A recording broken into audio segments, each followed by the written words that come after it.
उद्धव ठाकरे देव होते याची उपरतीही त्यांना आता झाली। गद्दारी का अंजाम तो यही होता है ना। अरे जो बाप के नहीं होते वो गैरों के औरों के कैसे हो सकते हैं।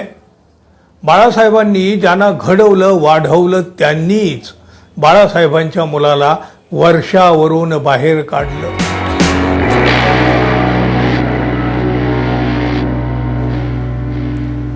मित्र हो, नमस्कार। एकनाथ शिंदे आणि 40 आमदारांनी बघा उद्धव ठाकरे गंभीर स्वरूपानं आजारी असताना एक मोठा कावा केला। कावा, कारस्थान, कपट, सगळं काही जे म्हणायचे ते पण त्यांनी डाव साधला। हिंदुत्वाचा खोटा ढोल वाजवत महाराष्ट्राची फसवणूक केली हो। शिवसेना फोडायला कुणी बंड म्हणालं, कुणी उठाव म्हणालं, कुणी गद्दार म्हणतं, कुणी गद्दार गँग म्हणत राहिलं। 40 जणांच्या कपाळावर मात्र गद्दारीचा जो शिक्का बसलेला आहे ना कपाळावर, तो कधीही पुसला जाणार नाही। उलट राजकीय इतिहासात ही गद्दारी कायम आठवणीत ठेवली जाईल। एवढी वाईट, ऐतिहासिक, अभूतपूर्व अशी गद्दारी या मंडळीने केली। ज्या बाळासाहेब ठाकरे यांनी जीवाचं रान करून शिवसेना जोपासली, वाढवली, मोठी केली, झाड वाढवलं, त्यावर काही खोक्यांसाठी गद्दारांनी कुऱ्हाड चालवली। महाराष्ट्राचं मन जखमी झालं हो। मराठी माणसाचा आधार हिसकावून गुजरातींच्या ताब्यात मराठी माणसाच्या माना दिल्या गेल्या। कोणी दिल्या? या मराठी माणसांनीच। तमाम मराठी माणूस कळवळला, गहिवरला, रडला देखील। बाळासाहेबांनी ज्यांना घडवलं वाढवलं त्यांनीच बाळासाहेबांच्या मुलाला वर्षावरून बाहेर काढलं। अवघी मुंबई रस्त्यावर येऊन रडत होते हो। लोक रडले, पण आता या गद्दारांचीही रडायला सुरुवात झाली आहे असं आता दिसतंय। एक आमदार आता धाय मोकलून रडले आहेत, बाकीचे निकालानंतर रडतीलही कदाचित। एकनाथ शिंदे यांच्यासोबत 40 जण गेले, सुरत, गुवाहाटी वगैरे वगैरे। त्यातल्या एकाचे तिकीट आता विधानसभेत कापले आहे। ते आहेत आमदार श्रीनिवास वनगा। उद्धव ठाकरे यांनी त्यांना आमदार केलं, त्यांच्यासाठी जे करता येईल ते केलं आणि त्यांनी मात्र ठाकरे यांना टांग मारली। पण आता जेव्हा शिंदे यांनीच त्यांना लाथाडले या वनगांना, तेव्हा त्यांना उद्धव ठाकरे आठवायला लागले। उद्धव ठाकरे देव होते याची उपरतीही त्यांना आता झाली आणि आता म्हणे हे आमदार महाशय आपल्या जीवनाचा शेवट करण्याच्या मानसिक स्थितीत आहेत। धाय मोकलून हंबरडा फोडून हे वनगा आता रडत आहेत हो। एकनाथ शिंदे यांनी आपला घात केला म्हणत आहेत।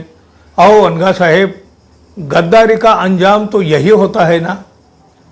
अरे जो बाप के नहीं होते वो गैरों के औरों के कैसे हो सकते हैं। आता रडायला येतं। उद्धव ठाकरेंच्या अत्यंत गंभीर अवस्थेत, ते जेव्हा गंभीर आजारी होते तेव्हा सुरत, गुवाहाटी असा प्रवास करताना मज्जा वाटली असेल ना, तेव्हा उद्धव ठाकरे यांचा विचार नाही केला तुम्ही? त्यांच्या मनाला काय वाटलं असेल हे तुमच्या मनाला नाही शिवलं कधी? तेव्हा सगळं खोके आणि ओके, मग आता कशाला गद्दारीचे अश्रू ढाळता हो? कोणालाही तुमची सहानुभूती वाटणार नाही। तुमच्या रडण्यावर लोक हसतायत, आता हसतायत। उद्धव ठाकरे आमच्यासाठी देव होते, एकनाथ शिंदे यांचे ऐकून आम्ही त्यांना दगा दिला, म्हणजे उद्धव ठाकरे यांना दगा दिला। आता ठाकरे यांची माफी मागायची आहे, पण कुठल्या तोंडानं मातोश्रीवर जाऊ? जाऊच नका हो। एकनाथ शिंदे यांचं ऐकलं पण त्यांनीच घात केला असे शब्द आता या आमदाराच्या तोंडून बाहेर पडायला लागले आहेत। अर्थात त्यांच्या पत्नी सुमन वनगा यांनी वेगळीच भीती व्यक्त करीत आहेत। त्या श्रीनिवास वनगा जेवण करत नाहीत, म्हणजे जेवण खाणं पिणं त्यांनी सोडलं आहे। वेड्यासारखं देखील वागत आहेत, आत्महत्या करणार म्हणतायत, आयुष्य संपून गेलं असंही म्हणत आहेत, असं सुमन वनगा म्हणाले आहेत। हे आमदार महोदय आता डिप्रेशनमध्ये गेल्याचं देखील त्या सांगतात। साहजिकच आहे, कुटुंबाची मानसिक स्थिती अशा वेळी काय असू शकते हे कोणीही समजू शकतं, पण याला जबाबदार कोण याचंही उत्तर शोधणं आवश्यक आहे ना। हे श्रीनिवास वनगा यांचा म्हणजे यांचं काही बरं वाईट झालं तर आम्ही कुणाला जबाबदार धरायचं असा सवाल सुमन वनगा म्हणजे त्यांच्या पत्नी यांनी थेट मुख्यमंत्री एकनाथ शिंदे यांना विचारला आहे। होय, योग्य ठिकाणीच प्रश्न विचारलेला आहे. शिंदे यांनीच त्यांना गुवाहाटीला नेलेलं होतं. त्यावेळी काय काय स्वप्न दाखवली होती, त्यामुळं याचा जाब त्यांच्या कुटुंबानेही एकनाथ शिंदे यांनाच विचारायला पाहिजे. पण बघा, आपल्यावर ही वेळ का आली हा प्रश्न देखील वनगा यांनी स्वतःलाही विचारायला पाहिजे ना.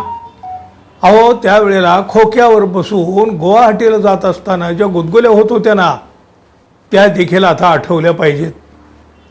अहो, ज्या झाडाच्या सावलीत विसावलो त्या झाडावर कुऱ्हाड चालवताना मनात काय विचार होते त्यावेळेला तुमचे, काही वाटलं नव्हतं का तुम्हाला त्यावेळेला? ते देखील आठवायला हवं वनगासाहेब.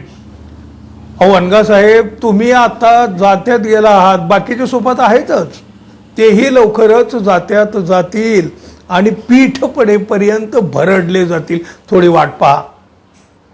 मित्रांनो, अशीच अवस्था इतर गद्दारांचीही होईल काय? तुम्हाला काय वाटतं? जरूर व्यक्त व्हा.